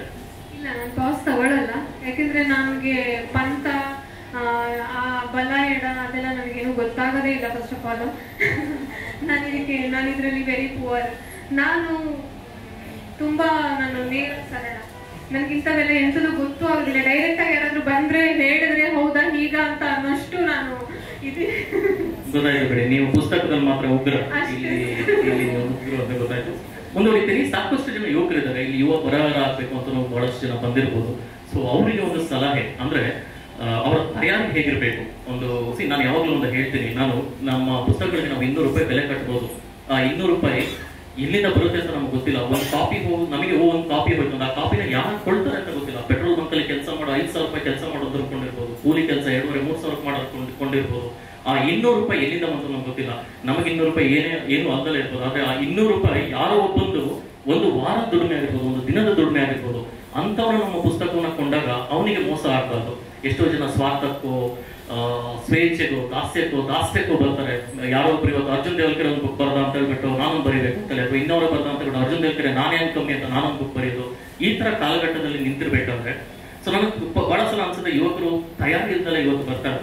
ಸೊ ಅವರಿಗೆ ನೀವು ಏನ್ ಹೇಳಲಿಕ್ಕೆ ಇಷ್ಟಪಡ್ತೀರಾ? ಫೇಸ್ಬುಕ್ ಬಂದ್ಮೇಲೆ ಸೋಷಿಯಲ್ ಮೀಡಿಯಾ ಅನ್ಬೋದು, ಫೇಸ್ಬುಕ್ ಅಷ್ಟೇ ಅಲ್ವಾ, ಈ ತರ ಬರಹಗಾರರು ಹುಟ್ಕೊಂಡಿದ್ದು ಜಾಸ್ತಿ ಆಗಿದೆ. ಅದು ಒಳ್ಳೇದು ಹೌದು, ಕೆಟ್ಟದ್ದು ಹೌದು ಇರ್ಬೋದು, ಗೊತ್ತಿಲ್ಲ ನನಗೆ. ನಾನು ಯಾರನ್ನೂ ಜಡ್ಜ್ ಮಾಡೋಕ್ಕಾಗಲ್ಲ. ಮೊದಲನೇದಾಗಿ ಯಾರೇ ಬರಿಬೇಕಾದ್ರೂ ಓದಿನ ತಯಾರಿ ಇರಬೇಕು. ಓದು ಅಷ್ಟು ಶ್ರೀಮಂತ ಆಗಿದ್ರಷ್ಟೇ ನಿಮ್ಮ ಬರಹದಲ್ಲಿ ಅದು ಕಾಣಿಸ್ಕೊಳ್ಳಿಕ್ಕೆ ಸಾಧ್ಯ ಅಂತ ನಾನು ಅಂತೀನಿ ಪರ್ಸನಲ್ ಆಗಿ. ಬರ್ದಿದ್ದೆಲ್ಲ ಪುಸ್ತಕ ಆಗ್ಬೇಕಾ? ಖಂಡಿತ ಇಲ್ಲ. ಫೇಸ್ಬುಕ್ ಅಲ್ಲಿ ಒಂದು 100 ಶೇರ್ ಬಂತು, 1,000 ಲೈಕ್ಸ್ ಬಂತು ಅಂದ ತಕ್ಷಣ ಅದು ಬೆಸ್ಟ್ ಬರಹ ಆಗಲ್ಲ. ಹಾಗಂತ 1 ಲೈಕ್ ಬಂತು, ಶೇರೇ ಆಗಿಲ್ಲ, ಯಾರು ನೋಡೇ ಇಲ್ಲ ಅಂದ ತಕ್ಷಣ ಅದು ಕನಿಷ್ಠ ಬರಹ ಕೂಡ ಆಗಲ್ಲ. ಅದು ಯಾವುದು ನಮ್ಮ ಬರಹಗಳ ಮಟ್ಟವನ್ನ ಗುರುತಿಸುವ ಮಾನದಂಡ ಖಂಡಿತ ಅಲ್ಲ. ಹಾಗಂತ ಪುಸ್ತಕ ಮಾಡಲೇಬೇಕು, ಮಾಡಿದ್ರಷ್ಟೇ ಇದು ಅದು ಅಲ್ಲ. ಅದು ಒಂದು ನಮ್ಮ ಬರಹ ಹೇಗಿರ್ಬೇಕು ಅಂದ್ರೆ, ನಮ್ಮ ಏನಂತಾರೆ ಮನಸ್ಸಿನ ಭಾವಗಳನ್ನ ಹೊರ ಹಾಕ್ಲಿಕ್ಕೆ ಒಂದು ಹೂರಣ, ಒಂದು ಇದಿರ್ಬೇಕು. ಅದ್ರಲ್ಲಿ ಅಷ್ಟು ಗಟ್ಟಿತನ ಇರ್ಬೇಕು ಸರ್. ಅಷ್ಟೇ ಪುಸ್ತಕ ಮಾಡೋದು ಧೈರ್ಯ ಮಾಡ್ಬೇಕು ಅಂತ ನಾನು ಹೇಳ್ತೀನಿ. ಧನ್ಯವಾದಗಳು ಮೇಡಮ್. ಈ ಸೆಗ್ಮೆಂಟ್ ನಲ್ಲಿ ಕ್ಲೋಸ್ ಮಾಡ್ತೇನೆ. ಯುವ ಬರಹಗಾರರಿಗೆ ಒಂದೇ ಒಂದು ನಿಮ್ಗೆ ಭಿನ್ನಹ ಏನು ಅಂತ ಹೇಳಿದ್ರೆ, ನೀವು ಬರೆದದನ್ನ ನೀವೇ ಒಂದ್ಸಲ ಓದಿ ಅನ್ಕೊಳ್ಳಿ. ನಾನು ಇದಕ್ಕೆ 205 ರೂಪಾಯಿ ಕೊಟ್ಟು ತಂದಿದ್ದೀನಿ, ನಾನೆಲ್ಲ ಬರ್ದಿರೋದು ಅರ್ಜುನ್ ದೇವಲ್ಕರ್ ಬರ್ದಿರೋದು ಅಂತ ಓದ್ಬಿಡಿ. ಅವಾಗ ನಿಮ್ಗೆ ಮತ್ತೆ ಹೌದು ಈ ಪುಸ್ತಕ ಇನ್ನೊಂದು 4-5 ಜನಕ್ಕೆ ಹೇಳಬೇಕು ಅನ್ಸಿದ್ರೆ ನೀವು ಪಬ್ಲಿಷಿಂಗ್ ಪ್ರಿಂಟಿಗೆ ಹೋಗಿ, ಇಲ್ಲ ನಾನು ಇದರಲ್ಲಿ ತಿದ್ದುಪಡಿ ಮಾಡಬೇಕು ಅಂತ ಹೇಳಿದ್ರೆ ಖಂಡಿತ ಮಾಡಿ. ಯಾಕಂತ ಹೇಳಿದ್ರೆ ಮೊನ್ನೆ ಯಾರೋ ಹೇಳ್ತಿದ್ರು, ಸೊ ನಾನು ಕ್ಲಾಸಸ್ ಅನ್ನ ಕಂಡಕ್ಟ್ ಮಾಡ್ತೀನಿ, ಸೊ ನೀವು ಲೇಖಕರಾಗಬಹುದು, ಯು ಕ್ಯಾನ್ ಆಲ್ಸೋ ರೈಟ್ ಅನ್ನೋ ಇದನ್ನ ತಗೊಂಡು ಕ್ಲಾಸಸ್ ತಗೊಳ್ತಾ ಇದ್ದಾಗ ಯಾರೋ ಒಬ್ರು ಅಚಾನಕ್ ಆಗಿದ್ರು, ಸರ್ ಅದೆಲ್ಲ ಎಲ್ಲರೂ ಬರೆಯೋಕ್ಕಾಗಲ್ಲ ಸರ್, ಅದು ಬ್ಲಡ್ ಅಲ್ಲಿ ಬರ್ಬೇಕು ಅಂತೇಳಿ. ಬ್ಲಡ್ ಅಲ್ಲಿ ಶುಗರ್ ಮಾತ್ರ ಬರೋದು, ಕಲೆಗಳು ಯಾವ್ದು ಬರಲ್ಲ. ನೀವು ಪ್ರಾಕ್ಟೀಸ್ ಮಾಡಿದ್ರೆ ನೀವು ಅದೇ ನಿಮ್ಮ ಹೇಳ್ತಾರೆ ಪ್ರಾಕ್ಟೀಸ್ ಮೇಕ್ಸ್ ಮ್ಯಾಥ್ ಪರ್ಫೆಕ್ಟ್ ಅಂತ ನಾವು ಹೇಳ್ತೀವಲ್ಲ, ನೀವು ಒಂದು ಸಾಧನೆ ಇವತ್ತು ನಾಳೆ ಆಗಲ್ಲ. ಇವತ್ತು ಜಿಮ್ಮಿಗೆ ಹೋಗಿ ನೀವು ಬಾಡಿ ಬಿಲ್ಡ್ ಮಾಡ್ಬೇಕು ಅಂದ್ರೆ ಇವತ್ತು ಹೋಗಿ ನಾಳೆ ಬಿಲ್ಡ್ ಆಗಲ್ಲ. ನೀವು ಸ್ಟೆರಾಯ್ಡ್ ಹೋಗ್ಬೇಕಷ್ಟೇ ಅಡ್ಡದಾರಿಗಳು. ನೀವು ಬಾಡಿ ಬಿಲ್ಡ್ ಮಾಡ್ಬೇಕಂದ್ರೆ 1.5-2 ವರ್ಷ ಕಸರತ್ ಮಾಡ್ಬೇಕಾಗುತ್ತೆ. ಯಾವುದೇ ಫೀಲ್ಡ್ ಆಗಲಿ, ವಿರಾಟ್ ಕೊಹ್ಲಿ ಇರ್ಬೋದು, ರೋಹಿತ್ ಶರ್ಮಾ, ಯಾವ್ದು ರಾತ್ರಿ ಯಾವ್ದು ಅಲ್ಲ. ಸೊ ಅಷ್ಟೇ ಇಂಪಾರ್ಟೆಂಟ್ ಆಗಿರುತ್ತೆ. ತಯಾರಿ ಮಾಡ್ಕೊಂಡು ಬನ್ನಿ. ತಯಾರಿ ಮಾಡ್ಕೊಂಡು ಬಂದ್ಮೇಲೆ ಈ ಫೀಲ್ಡ್ ನಿಮ್ದೆ, ಎಲ್ಲ ನೀವು ಏನ್ ಆಟಗಳನ್ನ ಬೇಕಾರೋ ಆಡ್ಬೋದು. ಸೊ ಈ ಸೆಗ್ಮೆಂಟ್ ನ ಇಲ್ಲಿಗೆ ಮುಗಿಸ್ತೀನಿ. ರ್ಯಾಪಿಡ್ ಫೈರ್ ಹೋಗೋಣ ಮೇಡಮ್. ಇದರಲ್ಲಿ ಪಾಸ್ ಆಪ್ಷನ್ ಇರಲ್ಲ. ಓಕೆ, ಸೊ ನೀವು ಬರೆಯೋಕೆ ಕೂತ್ಕೊಂಡಾಗ, ಸೊ ಇದೊಂದು ನಾನು ಮಾಡ್ತೀನಿ. ಸೊ ಫಾರ್ ಎಕ್ಸಾಂಪಲ್ ಇವಾಗ ನಾನು ಬರೆಯೋಕೆ ಕೂತ್ಕೊಂಡಾಗಲೇ ಫಸ್ಟ್ ನನ್ನ ಪೇಜ್ ಮೇಲ್ಗಡೆ ಅಥವಾ ನಾನು ಟೈಪ್ ಮಾಡೋದು ಓಮ್ ಅಂತ ಟೈಪ್ ಮಾಡ್ತೀನಿ, ಮತ್ತೊಂದ್ಸಲ ದೇವರಿಗೆ ನಮಸ್ಕಾರ ಮಾಡ್ಕೊಂಡು ಬರೆಯೋಕೆ ಶುರು ಮಾಡ್ತೀನಿ. ಅದೊಂದು ಮೂಢನಂಬಿಕೆನೋ ಏನೋ ಒಂದು. ಸೊ ನೀವು ಹಾಗೆ ಮಾಡೋದು? ನಾನು ಶ್ರೀ ಅಂತ ಮಾಡ್ತೀನಿ. ನಂದು ಶ್ರೀಕಾರ ಇಲ್ಲದೆ ಯಾವ ಕಥೆಗಳು ಯಾವ ಒಂದು ಅಕ್ಷರನೂ ಸ್ಟಾರ್ಟ್ ಆಗಲ್ಲ. ನಾನು ಹಾಗೆ ಮಾಡ್ತೀನಿ. ಅಂಡ್ ಕಾಫಿ ಬೇಕು ಜೊತೆಗೆ, ಅದು ಇಂಪಾರ್ಟೆಂಟ್.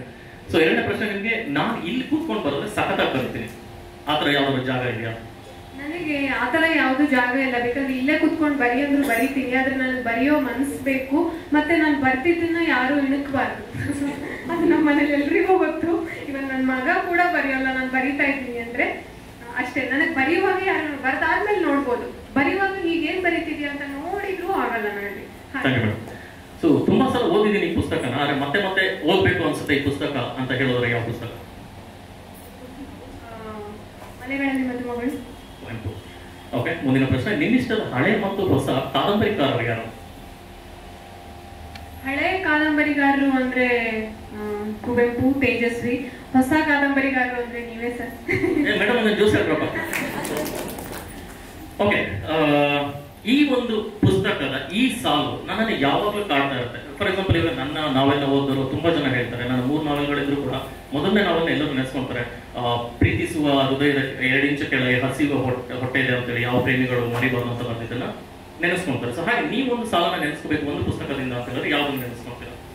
ಸರ್ ತುಂಬಾ ಇದೆ. ಪ್ರತಿಯೊಂದು ಪುಸ್ತಕ ರ್ಯಾಪಿಡ್ ಫೈರ್ ಆಗಿರೋದ್ರಿಂದ ನನಗೆ ಇವಾಗ ತಕ್ಷಣ ನೆನಪಾಗ್ತಾ ಇಲ್ಲ. ಓಕೆ, ಸರ್ ಇಲ್ಲಿ ಇವತ್ತು ಭಾನುವಾರ ಸಂಜೆ ಗೋಧೂಳಿ ಸಮಯ ಆಯ್ತು ಅನ್ಸುತ್ತೆ. ಇವಾಗ ದೇವರು ಪ್ರತ್ಯಕ್ಷ ಆಗ್ತಾನೆ. ಪ್ರತ್ಯಕ್ಷ ಆಗಿ ನಿಮ್ಗೆ 10 ಸಿನಿಮಾಗೆ ಸ್ಕ್ರಿಪ್ಟ್ ರೈಟಿಂಗ್ ಅಥವಾ ಇನ್ನು 10 ವರ್ಷಗಳಲ್ಲಿ 20 ಬುಕ್ಸ್ ಬರೆಯೋ ವರವನ್ನ ಇಲ್ಲೇ ಕೊಡ್ತೀನಿ ಅಂದ್ರೆ ಯಾವ್ದನ್ನ ಚೂಸ್ ಮಾಡ್ತೀರಾ? ಪುಸ್ತಕ ಬರೀತೀನಿ ಸರ್. Thank you. ನಿಮ್ಮ ಹಾಗೆ ಪೊಟೆನ್ಷಿಯಲ್ ಇರೋ, ಇಲ್ಲ ಇವರು ಮುಂದೆ ಒಂದು ಕನ್ನಡ ಸಾಹಿತ್ಯ ಲೋಕಕ್ಕೆ ಒಂದು ಉನ್ನತ ಕೊಡುಗೆಯನ್ನು ಕೊಡುವಂತಹ ಲೇಖಕಿ ಆಗ್ತಾರೆ ಅನ್ಸೋ ಒಬ್ರು ಲೇಖಕಿ, ಮಹಿಳಾ ದಿನ ಆಗಿರೋದ್ರಿಂದ ಲೇಖಕಿನ ಕೇಳ್ತೀನಿ. ಮಂಗಳ ಮೇಡಮ್. ಒಂದು ಚಪ್ಪಾಳೆ ಮಂಗಳ ಮೇಡಮ್ಗೆ. ನಿಮ್ಮ ಪ್ರಕಾರ ನಾಳೆ ಇಡೀ ಜಗತ್ತಿಗೆ ಬೆಂಕಿ ಬಿದ್ದು ಇರೋ ಪುಸ್ತಕಗಳೆಲ್ಲ ಸುಟ್ಟು ಹೋದ್ರು ಕೂಡ ಇದೊಂದು ಪುಸ್ತಕ ಸುಟ್ಟು ಹೋಗ್ಬಾರ್ದು, ಇದು ಇರಲೇಬೇಕು ಅನ್ಸೋ ಪುಸ್ತಕ ಇದು? ಭಗವದ್ಗೀತೆ. ನಿಮ್ಮಲ್ಲಿ ನಿಮಗಿಷ್ಟವಾದ ಒಂದು ವಿಷಯ? ನಾನು ಸರಳವಾಗಿರ್ತೀನಿ ಸರ್, ನನಗೆ ತೋರ್ಪಡಿಕೆ ಬರಲ್ಲ. ಬುಕ್ಕಲ್ಲಿ ಉಗ್ರವಾಗಿರ್ತೀನಿ ಅಂತ. ಓಕೆ, ಸಾಹಿತ್ಯ ಮತ್ತು ಸಂಗೀತ, ಸಾಹಿತ್ಯ ಅಥವಾ ನಿಮ್ಗೆ ಸಂಗೀತ ಮತ್ತೆ ನೃತ್ಯ ಎರಡರ ಮೇಲೆ ಆಸಕ್ತಿ ಇದೆ. ಸೊ ಸಾಹಿತ್ಯ ಮತ್ತೆ ಇವೆರಡನ್ನ ತಗೊಂಡ್ರೆ ಯಾವ್ದನ್ನ ಚೂಸ್ ಮಾಡ್ತೀರಾ? ಸಾಹಿತ್ಯ. ಚಿಕ್ಕವರಿದ್ದಾಗ ಏನಾಗ್ಬೇಕು ಅನ್ಕೊಂಡಿದ್ರಿ? ದೊಡ್ಡವಳಾಗ್ಬೇಕು ಅನ್ಬೇಡಿ. ಸೊ ಚಿಕ್ಕವಳಾಗಿದ್ದಾಗ ಮುಂದೆ ಏನಾದ್ರು ಒಂದು ಆಗ್ಬೇಕು ಅಂತ ಇರುತ್ತಲ್ಲ, ಏನಾಗ್ಬೇಕು ಅನ್ಕೊಂಡ್ರಿ? ನಾನು ತುಂಬಾ ಮಾಲಾಶ್ರೀ ಫಿಲ್ಮ್ ನೋಡ್ತಿದ್ದೆ, ಅದಕ್ಕೆ ಅವಾಗ ನನಗೆ ಆನ್ಸರ್ ಸಿಕ್ತು ನೋಡಿ, ಎಲ್ಲಿ ಉಗ್ರ ಅಂತ ಹೇಳಿ ಚಿಕ್ಕದ್ರಲ್ಲೇ ಮೀಟ್ ಆಗಿದೆ. ಮಾಲಾಶ್ರೀ ಫಿಲ್ಮ್ ನೋಡಿ ಇನ್ಸ್ಪೆಕ್ಟರ್ ಆತರ ಪೊಲೀಸ್ ನನಗೆ ಆಗುದಿಲ್ಲ ಅಂತ ಬಿಟ್ಟೆ ಅಷ್ಟೇ. ನಿಮ್ಮ ವಾಪಸ್ ಕಳಿಸ್ತಾರೆ. ಓಕೆ, ನಿಮ್ಮ ಆಯ್ಕೆ ರವಿ ಬೆಳಗೆರೆ ಅಥವಾ ಎಸ್ ಎಲ್ ಭೈರಪ್ಪ? ರವಿ ಬೆಳಗೆರೆ. ಈ ಪ್ರಶ್ನೆ ತುಂಬಾ ಇಂಪಾರ್ಟೆಂಟ್, ಸ್ಕಿಪ್ ಮಾಡಂಗಿಲ್ಲ. ಇಬ್ರು ಇಲ್ಲೇ ಇದ್ದಾರೆ. ಹರಿವು ಬುಕ್ಸ್ ಅಥವಾ ವೀರಲೋಕ ಬುಕ್ಸ್? ಇದು ಹೇಗಾಯ್ತು ಅಂದ್ರೆ ನನಗೆ ನಿನಗೆ ಶೃಂಗೇರಿ ಇಷ್ಟನಾ ಕುಂಟ ಇಷ್ಟನಾ ಅಂತ ಕೇಳಿದ್ರೆ ಹೇಗೆ ಸರ್? ನನಗೆ ಶೃಂಗೇರಿನೂ ಬೇಕು, ಕುಂಟನೂ ಬೇಕು, ಹರಿವುನೂ ಬೇಕು, ಇಂದ್ರಲೋಕನೂ ಬೇಕು, ಎರಡು ನನ್ನ ಕಳ್ತಾರ. ಏನ್ ಮೇಡಮ್ ಡಿಪ್ಲೊಮ್ಯಾಟಿಕ್ ಆನ್ಸರ್ ಕೊಟ್ಟು ನೋಡಿ. ಬಾಟಮ್ ಆಫ್ ದ ಹಾರ್ಟ್ ಹೇಳ್ತಾರೆ. ಓಕೆ, ಒಂದು ಕೊನೆಯ ಪ್ರಶ್ನೆ. ಒಬ್ಬ ಲೇಖಕಿಯಾಗಿ ನಿಮ್ಮ ಹಿಂದಿನ ನಿಲ್ದಾಣ, ಇಹದ ತಳಹದಿ ಅಥವಾ ಬಿದಿಗೆ ಚಂದ್ರಮನ ಬೆಕ್ಕು ಒಂದು ಪುಸ್ತಕವನ್ನ ಆಯ್ಕೆ ಮಾಡಿ ಅಂದ್ರೆ, ಲೇಖಕಿಯಾಗಿ ಅಲ್ಲ, ಬರೆಯುವಾಗ ಅದು ಕೊಟ್ಟಂತ ಒಂದು ಅನುಭವಕ್ಕೆ, ಆ ಅನುಭೂತಿಗೆ ನಾನು ಅದನ್ನ ಆ ಪುಸ್ತಕವನ್ನು ಆಯ್ಕೆ ಮಾಡ್ತೀನಿ ಅಂದ್ರೆ ಈ ಮೂರಲ್ಲಿ ಯಾವುದನ್ನ ಆಯ್ಕೆ ಮಾಡ್ತೀರಾ? ಧನ್ಯವಾದಗಳು. ಸೊ ಇಲ್ಲಿಗೆ ನಮ್ಮ ಸೆಗ್ಮೆಂಟ್ ನಾನು ಮುಗಿಸ್ತೇನೆ, ಇಲ್ಲಾಂದ್ರೆ ಸಂಜೆ ಹೊಡಿತಾರೆ. ಸೊ ಓದುಗರ ಪ್ರಶ್ನೆ, ಲೇಖಕರ ಉತ್ತರ, ಲಾಸ್ಟ್ ಸೆಗ್ಮೆಂಟ್. ಸೊ ಓದುಗರಿಗೆ ಏನಾದರೂ ಪ್ರಶ್ನೆಗಳಿದ್ರೆ ಶುಭಶ್ರೀ ಮೇಡಮ್ಗೆ ಅಥವಾ ನನಗೂ ಏನಾದರೂ ಕೇಳ್ಬೋದು. ನಮಸ್ಕಾರ ಎಲ್ರಿಗೂ. ನನ್ನ ಹೆಸರು ಚಿರಂಜೀವಿ ಅಂತ. ನಮಸ್ತೆ ಮ್ಯಾಮ್. ಅರ್ಜುನ್ ನಮಸ್ತೆ. ಇಬ್ಬರು ನನ್ನ ನೆಚ್ಚಿನ ಲೇಖಕರನ್ನ ಮಾತಾಡ್ಸೋದು ತುಂಬ ಖುಷಿ ಇದೆ ನನಗೆ. ಮೇಡಮ್ ನಮಸ್ತೆ. ನಿಮ್ಮ ಹಿಂದಿನ ನಿಲ್ದಾಣ ಮತ್ತೆ ಇಹದ ತಳಹದಿ ಅಲ್ಲಿದ್ದಂತಹ ಒಂದು ಪಾರಿಜಾತದ ಹೂವು ಮತ್ತೆ ದುಂಡು ಮಲ್ಲಿಗೆಯ ಕಂಪನ ಏನು ಓದೋರಿಗೆ ಮುಟ್ಟಿಸಿದ್ರಿ, ಅದೇ ರೀತಿ ಈ ಪುಸ್ತಕದಲ್ಲಿ ನನಗೂ ಕೂಡ ಸಿಕ್ತು ಅಂತ ಅನ್ಸುತ್ತೆ. ಓದಿದ ನಂತರ ನನಗೆ ಕೆಲವೊಂದು ವಿಷಯಗಳು ಅರ್ಥ ಆಗಿದ್ದುಂಟು, ಅರ್ಥ ಆಗದಿರೋದು ಉಂಟು. ಬಟ್ ಇಲ್ಲಿ ಹೆಣ್ಣಿನ ಸಂವೇದನೆಗಳನ್ನ ಎಲ್ಲಾ ಕಥೆಗಳು ಕೂಡ ತೋರಿಸಿದಿರ. ಅಂದ್ರೆ ಒಂದು ಕಥೆಯಲ್ಲಿ ಅತ್ತೆ ತುಂಬಾ ಒಳ್ಳೆಯವಳಾಗಿರ್ತಾಳೆ, ಇನ್ನೊಂದು ಕಥೆಯಲ್ಲೇ ಅವಳೇ ಸೊಸೆಗೆ ವಿರುದ್ಧವಾಗಿ ನಡ್ಕೊಂತಾಳೆ. ಸೊ ಎಲ್ಲಾ ಕಥೆಯಲ್ಲೂ ಕೂಡ ಒಂದು ಹೆಣ್ಣು ಒಂದೊಂದು ಪಾತ್ರದಲ್ಲಿ ಒಳ್ಳೆಯವಳಾಗಿ ಇರ್ತಾಳೆ, ಮತ್ತೆ ಒಂದು ದುಷ್ಟ ಸ್ವರೂಪವನ್ನು ಕೂಡ ತೋರಿಸ್ತಾಳೆ. ಅದು ಇಂಟೆನ್ಷನ್ ನೀವು ಎಲ್ಲಾ ಕಥೆಯಲ್ಲೂ ಬರ್ದಿದ್ದ ಅಥವಾ ಕತೆ ಬರೆಯುವಾಗ ಅದು ಹಾಗೆ ಹುಟ್ಟಿದ್ದ? ಇಂಟೆನ್ಷನಲಿ ಖಂಡಿತ ಬರ್ದಿಲ್ಲ. ಅದೇ ಹೇಳಿದ್ನಲ್ಲ, ನಾನು ಯಾವುದೇ ಚೌಕಟ್ಟಿಂದ ಕಥೆಗಳನ್ನು ಬರೆಯಲ್ಲ, ಆ ಥರ ಬರ್ದಿದ್ದಲ್ಲ. ಸರ್ ನೀವು ಹೇಳಿದ್ರಿ ನಾನು ಬರೀ ಗಂಡ್ಮಕ್ಳಿಗೆ ಮಂಗಳ ಮೇಡಮ್ ಥರ ಗಂಡ್ಮಕ್ಳಿಗೆ ಜಾಸ್ತಿ ಬೈದಿದ್ದೀನಿ ಅಂತ. ಇವಾಗ ಅವ್ರು ಹೇಳ್ತಾರೆ ಹೆಣ್ಮಕ್ಳಿಗೂ ಬೈದಿದ್ದೀನಿ. ಇದರಲ್ಲಿ ಅವ್ರು ಕೆಟ್ಟವರು ಇವ್ರು ಕೆಟ್ಟವರು ಅಂತ ಖಂಡಿತ ಬರಲ್ಲ. ಕೆಲವೊಂದು ಸಮಯ, ಆ ಸಿಚುವೇಶನ್ ಅಷ್ಟೇ. ಅದರಿಂದ ಹೆಣ್ಣು ಕೆಟ್ಟವಳಾಗ್ಬೋದು, ಅಮ್ಮನೂ ಕೆಟ್ಟವಳಾಗ್ಬೋದು, ಅತ್ತೆನೂ ಕೆಟ್ಟವರಾಗ್ಬೋದು, ಮಗಳು ಕೆಟ್ಟವಳಾಗ್ಬೋದು, ಸೊಸೆನೂ ಕೆಟ್ಟವಳಾಗ್ಬೋದು. ಅದು ಪಾತ್ರ ಕತೆಗೆ ಹೇಗೆ ಬೇಕಿತ್ತೋ ಹಾಗೆ ಬೆಳೆಸ್ಕೊಳ್ತೀವಿ. ಬಟ್ ಎಲ್ಲ ಕಥೆಯಲ್ಲೂ ಹೆಣ್ಣನ್ನ ಗೆಲ್ಸಿದ್ರೆ ಮೇಡಮ್, ಅದಕ್ಕೆ ಶುಭಾಶಯಗಳು. ಹೆಣ್ಣು ಗೆಲ್ಬೇಕು ಸರ್. ಆಮೇಲೆ ನಂಗೆ ಇನ್ನೊಂದು, ಗುಂಪಿಗೆ ಸೇರಿದ ಪದದಲ್ಲಿ ಬರೀ ತಾಯಿ ಮಾತ್ರ ನೊಂದ್ಕೊಂತಾಳೆ, ಅಂದ್ರೆ ಆ ವ್ಯೂ ಪಾಯಿಂಟ್ ಮಾತ್ರ ತೋರಿಸಿದಿರ. ಬಟ್ ತಂದೆಯಾಗಿ ನನಗೂ ಹೆಣ್ಮಕ್ಳು ಇರೋದ್ರಿಂದ ಅವಳಿಗಿಂತ ಜಾಸ್ತಿನೇ ತಂದೆಗೆ ಅದೊಂದು ನೋವು ಇರುತ್ತೆ. ಅಂದ್ರೆ ಮಗಳಿಗೆ ಈ ರೀತಿ ಆಗಿದೆಯೋ ಅನ್ನೋ ಒಂದು ಇದಿರುತ್ತಲ್ಲ ಸಂವೇದನೆ, ಗಂಡನ್ಸ್ಗೂ ಕೂಡ ತುಂಬಾ ನೋವು ಇರುತ್ತೆ. ಸೊ ಆ ಕಥೆಯಲ್ಲಿ ಇನ್ನೂ ಸ್ವಲ್ಪ ತಪ್ಪದಿತ್ತೇನೋ, ಅಪ್ಪನ ಒಂದು ಅವನಿಗೆ ಆಗುವಂತ ಆತಂಕಗಳು, ಮಗಳ ಬಗ್ಗೆ ಇರುವಂತಹ ಆ ಒಂದು ಭಾವನೆಯನ್ನ ವ್ಯಕ್ತಪಡಿಸ್ಬೇಕಿತ್ತೇನೋ ಅಂತ ಆ ಕಥೆಯಲ್ಲಿ ಮಾತ್ರ ಅನ್ನಿಸ್ತು. ಅದು ಬಿಟ್ರೆ ಇನ್ನೆಲ್ಲ ಕಥೆಗಳು ತುಂಬಾ ಚೆನ್ನಾಗಿದೆ. ಅವತ್ತು ರಾತ್ರಿ 11 ಗಂಟೆಗೆ ನಿಮ್ ಬುಕ್ ಲಾಸ್ಟ್ ಪೇಜ್ ನಾನು ಡೇಟ್ ಬರಿತೀನಿ ಪ್ರತಿದಿನ ಓದುವಾಗ. ನಾನು ಹೆಂಡತಿ ಕೇಳಿದ್ಲು, ಮೇಡಮ್ ಹೆಂಗಿದೆ ಪುಸ್ತಕ ಅಂತ. ಎಲ್ಲ ನಿಮ್ದೇ ಅಮ್ಮ, ನಿಮ್ಗೋಸ್ಕರನೇ ಬರ್ದಿರುವಂತ ಪುಸ್ತಕ ಇದು ಅಂತ ಹೇಳಿದೆ. ತುಂಬಾ ಥ್ಯಾಂಕ್ ಯು ಮೇಡಮ್, ಪುಸ್ತಕ ಕೊಟ್ಟಿದ್ದಕ್ಕೆ ಅವಕಾಶ ಮಾಡಿಕೊಡಿ. ಥ್ಯಾಂಕ್ ಯು ಅರ್ಜುನ್, ತುಂಬಾ ಚೆನ್ನಾಗಿತ್ತು. ಧನ್ಯವಾದ ಸರ್. ಸಾಹಿತ್ಯ ಸಂತೆ ಅಂತ ಒಂದು ಒಳ್ಳೆ ಪುಸ್ತಕದ ಪ್ರಮೋಟ್ ಮಾಡಿ, ಪುಸ್ತಕದ ಬಗ್ಗೆ ಹೇಳಿ, ಇದನ್ನ ತಗೊಳ್ಳಿ, ಇದನ್ನ ಓದಿ ಅಂತ ಹೇಳ್ತಾ ಚಿರಂಜೀವಿ ಅವರು ಒಂದು ಪೇಜನ್ನು ನಡೆಸ್ತಾರೆ. ನಿಮಗೂ ಧನ್ಯವಾದ ಸರ್. ಕ್ವಶನ್ ಕೇಳಿದ್ದೆ, ಒಂದ್ಸಲ ಮುಖ ತೋರಿಸ್ಬಿಡಿ. ಸಾಹಿತ್ಯ ಸಂತೆ ಚಿರಂಜೀವಿ ಅವರು, ಇನ್ಯಾರಾದ್ರೂ ಪ್ರಶ್ನೆ ಇದೆಯಾ? ಈಗ ನೀವು ನೈಜ ಪಾತ್ರಗಳನ್ನೇ, ನಿಮ್ಮ ಎದುರು ಕಂಡ ನೈಜ ಪಾತ್ರಗಳನ್ನೇ ಚಿತ್ರಣ ಮಾಡಿದ್ದೀನಿ ಅಂತ ಹೇಳ್ತೀರಿ. ಅದರಿಂದ ನಿಮಗೆ ಬರವಣಿಗೆ ಒಳಗೆ ಅವ್ರ ಬಗ್ಗೆ ನಿಮ್ಮ ದೃಷ್ಟಿಯಲ್ಲಿ ಅದು ನೀವು ಕಂಡಂತೆ ಸೃಷ್ಟಿಸಿರ್ತೀರಿ. ಆದರೆ ಅವನಂದ್ರೆ ಯಾವುದೋ ಒಂದು ವಿಲನ್ ಪಾತ್ರ ಅಂತ ತಿಳ್ಕೊಂಡು, ಅವನ ದೃಷ್ಟಿಯಲ್ಲಿ ಅವರು ವಿಲನ್ ಆಗಿರೋದಿಲ್ಲ, ಅವನು ತನ್ನದೇ ಇದು ಅಂತ ಹೇಳ್ತಾನೆ. ಅದನ್ನು ಚಿತ್ರಿಸುವಾಗ ನಿಮ್ಗೆ ಅದೇನೋ ಒಂಥರ ಸಿಕ್ಕು ಅಂತ ಅನ್ಸೋದಿಲ್ಲ? ಇಲ್ಲ, ಹಾಗನ್ನಿಸ್ಲಿಲ್ಲ. ನಾನು ಯಾವ ಪಾತ್ರಕ್ಕೂ ಅಲ್ಲಿ ಮೋಸ ಮಾಡಿಲ್ಲ ಅಂತ ಅಷ್ಟು ನಂಬಿಕೆಯಿಂದಾನೇ ಆ ಕಥಾವಸ್ತುನ ಆಯ್ಕೆ ಮಾಡ್ಕೊಂಡಿದ್ದೀನಿ. ಹಾಗಾಗಿ ಆತರ ಯಾವ ಗೊಂದಲಗಳು ನನಗಿರ್ಲಿಲ್ಲ. ನಿಮ್ಮ ದೃಷ್ಟಿಯಲ್ಲಿ ಆಗಿರ್ತದೆ. ಎಷ್ಟೋ ಪಾತ್ರಗಳಲ್ಲಿ ಅವರ ದೃಷ್ಟಿಯಲ್ಲಿ ನೈಜತೆ, ನಿಜವಾದ ಇದು ಬೇರೆ ಇರ್ಬೋದು. ಈಗ ಪ್ರತಿಯೊಂದು ಆಂಗಲ್ ಅಲ್ಲೂ ಒಂದೊಂದು ಕೋನದಲ್ಲೂ ಒಬ್ಬೊಬ್ಬರದು ಒಂದೊಂದು ಪಾಯಿಂಟ್ ಇರುತ್ತೆ. ಎಲ್ಲದೂ ಉಳಿದವರ ಕಂಡಂತೆನೆ ಇರುತ್ತೆ ಸರ್. ಎಲ್ಲರ ದೃಷ್ಟಿಯಿಂದಲೂ ನಾವು ಬರೀಲಿಕ್ಕಾಗಲ್ಲ. ಒಬ್ಬಳು ಹೆಣ್ಣಾಗಿ ನಾನು ಯಾವ ರೀತಿ ಅದನ್ನ ನೋಡ್ಬೋದಿತ್ತೋ, ಅಥವಾ ನಾನು ಅವಳಾಗಿ ಯಾವ ರೀತಿ ನೋಡ್ಬೋದಿತ್ತೋ ಆ ತರ ನೋಡ್ಲಿಕ್ಕೆ, ಅದಕ್ಕೆ ತಕ್ಕ ಹಾಗೆ ಆದಷ್ಟು ಪಾತ್ರಕ್ಕೆ ನ್ಯಾಯ ಒದಗಿಸಿದೀನಿ ಅಂತ ನಂಬಿದ್ದೀನಿ ಸರ್.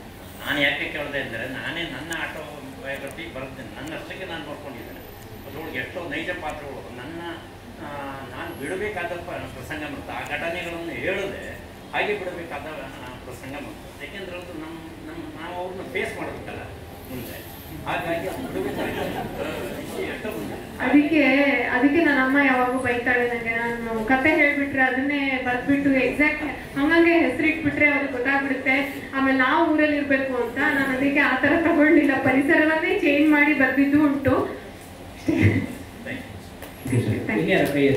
ಹಿಂದೆ ಮೇಡಮ್, ನಂದು ಎಲ್ಲ ಲೇಖಕರಿಗೆ ಕ್ವಶನ್ನು, ನೀವು ಯಾವುದಾದ್ರೂ ಕತೆ ಬರೆಯೋಕ್ಕಿಂತ ಮುಂಚೆ ರಿಸರ್ಚ್ ವರ್ಕ್ ಅಂತ ಮಾಡ್ತೀರಲ್ವಾ?